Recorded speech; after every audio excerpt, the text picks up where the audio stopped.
How's it going, guys? Welcome back to Crafted Cars. In today's video, we're going to be working on my 1984 Honda Interceptor motorcycle here. So the main issues with the motorcycle right now is the Petcock, or the fuel valve that, turns the fuel on and off, is leaking externally and internally, which is a really bad thing. But I've got a replacement part for it. It was hard to find. This is going to fix all our problems today. I figure while I have the gas drained and I have the tank off the bike, I might as well take care of the rust. So a lot of these older bikes, they start to get surface rust inside the tank. So I picked up the KBS Coatings Cycle Tank Sealer Kit, and that should fix that problem as well. So yeah, let's start by taking the bike apart.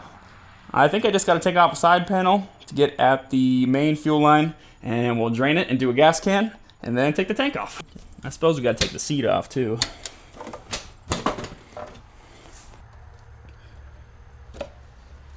Now before I get this tank completely drained, I'll show you it is leaking externally when I start playing with this valve, and internally. So this is a vacuum operated Petcock, which means this should only be flowing fuel when the engine is creating a vacuum. And as you can see, it's flowing fuel with the engine off. Now usually the only way to drain an 84 Honda Interceptor tank is force the 12 volt pump on, and then you'll have fuel spewing out of here. It's a good thing I'm doing this inside the garage today. It just started downpouring out there.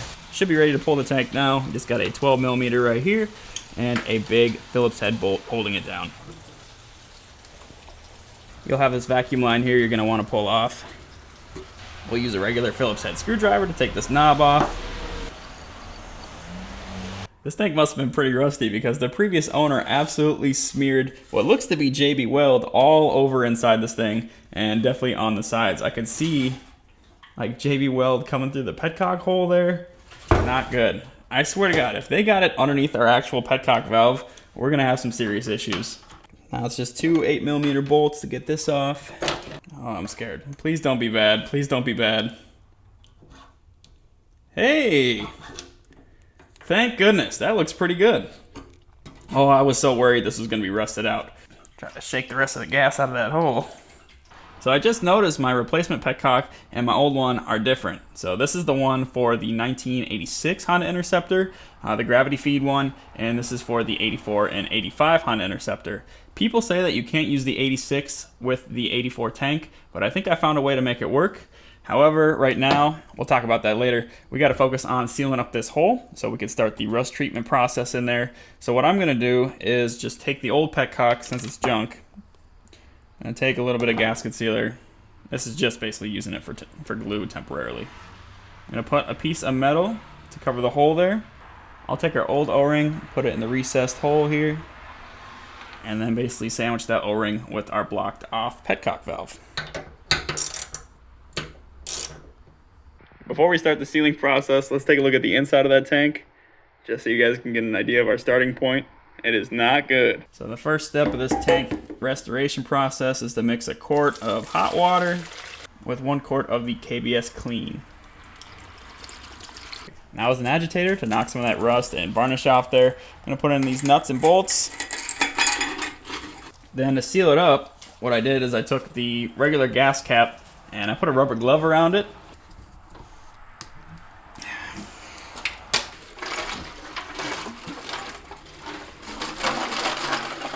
So it's been about 20 hours of our cleaning mixture sitting in there with the occasional sloshing around. And yeah, let's dump it out and see what kind of shit comes out of here. And hopefully we don't get our nuts stuck in there. It's not fun to get your nuts stuck anywhere, especially your motorcycle tank. Oh God, it's brown. There we go. Ooh, and they look so clean. Ooh, stinky. Yeah. Oh, that's milky. That's so gross. What the fuck was in there? It's just varnish, so like old gas and rust particles and all that good stuff. So it's what old gas starts to look like? I know it starts to yellow and kind of brown, but this is different. This might be a chemical reaction making it look like this. I know what else is yellow and brown. All right. Shut off the camera. Now that cleaning solution got everything knocked loose and all the varnish out of there, we'll go ahead, rinse it with a garden hose, and then dry it off. And then we'll be able to move on to our next step, which is the rust blast solution. For this next step, we're going to dump in the rust blast, takes the whole bottle, and we're gonna seal it up, and we're basically gonna swish it around the tank for 30 minutes to an hour. This stuff's pretty nasty. It's basically an acid, so you're definitely gonna wanna have your PPE on. So after dumping out that rust blaster, I washed this tank out with the hose and then gave it a couple days to dry. And I even accelerated the process with a heat gun. It does take a good couple days for this to dry completely, and you want it to be thoroughly dry before you put in the tank sealer. This stuff takes like 96 hours to dry. So we're just gonna go ahead, and you don't wanna whip it up or shake the can or anything because you don't wanna get any air bubbles in it. You just kinda wanna scoop the paint around, kind of scraping the stuff off the bottom and the sides. For this step, I'm basically just going to turn the tank, let all the sealant flow to one end, turn it again, let it flow down, turn it again, let it flow down. Just basically keep doing that until we got everything covered. And around the neck here, we're going to go ahead and take the little paintbrush they supply, and we'll put a little coating on there as well. I waited 4 whole days, and now check it out. No more rust. I still got a little texture in there just because the rust was so bad I wasn't able to knock it all flat, but at least it's all sealed up now. So moving on to our cock dilemma here, we've got our 1984 or 1985 Petcock and our 1986 Petcock. As you can see, they're very similar, but there is some slight differences, and because of those differences, people say that they're incompatible. But I found with a few slight modifications, you can make this work. So I tested it, it's leak-free, and here's how I did it. So you'll notice that there is just a very slight difference in angle. So the footprint is a little different. So this little square piece, it's the same dimension on both of them, but because this has a slight angle to it, when you put it through the hole on the side of the tank and then slide the knob all the way on, the side of the knob will kind of rub on here and it won't want to turn. You got to open up these holes a little bit. So you notice how much bigger I have the holes on this footprint compared to this footprint. That allows you to kind of slightly turn this and then remount it to give you that basically angle correction. There's another thing we're going to do to fix that issue as well to also help with that stress. The O-ring is exactly the same size, so you don't got to worry about that. The reserve portion of the intake straw here is exactly the same height. Since these Honda Interceptors have an internal reserve gas tank, not an external one, when you have your fuel petcock switched to on, you're sucking from this portion of the tube.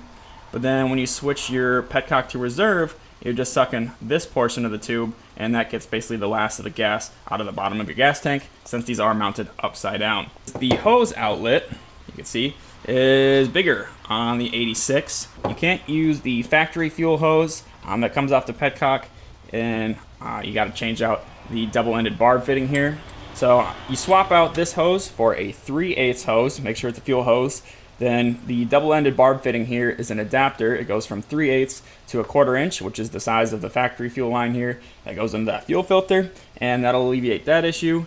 You got to leave this hose a little bit longer because you got to get a little bit more creative when routing the hose. Since this footprint is a little bit bigger for this mating surface here, I noticed right away when I tried to mount it to the tank is this corner was hitting the bottom of the tank. To alleviate that issue, you got to grind off a little bit of material. Just be careful, don't grind off that pin completely because that's what's holding this plate on. So when you have it in position here, go ahead and take a spacer. So what I did, this is about a little under a 1/4 inch. I made this out of a Sharpie cap.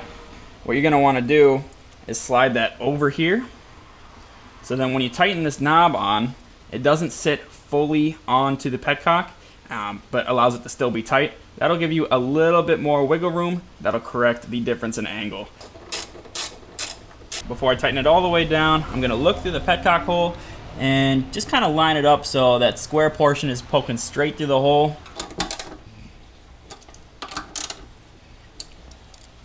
We'll add our spacer and tighten down the knob here. Now it is going to stick out a little bit farther than factory. It won't be completely flush, but honestly that's really no big deal.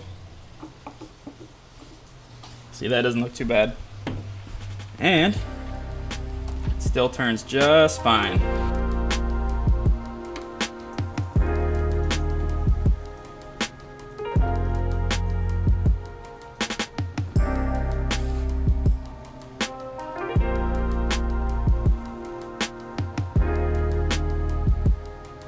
Now I already tested for leaks, so I know the tank and the petcock's not leaking. What What I am worried about though is my carb floats. Hopefully those aren't sticking, otherwise we're gonna have a big mess here. This bike hasn't ran in like a year. Did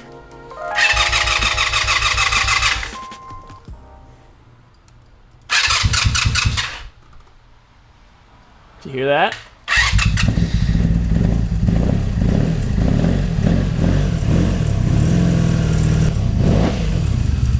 It's running, but the carbs are dumping gas. Can't have that.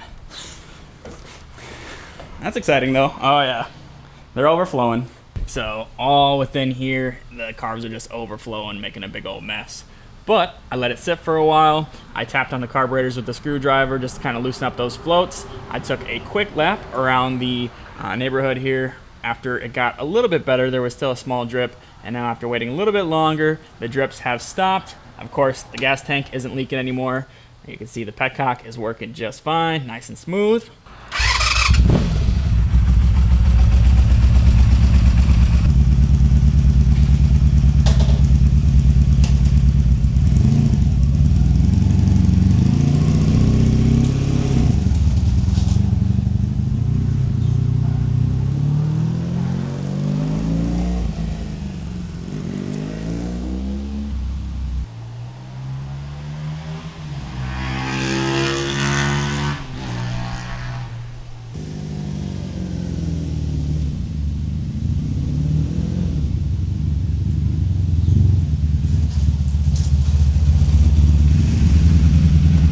Looks like might have a small drip.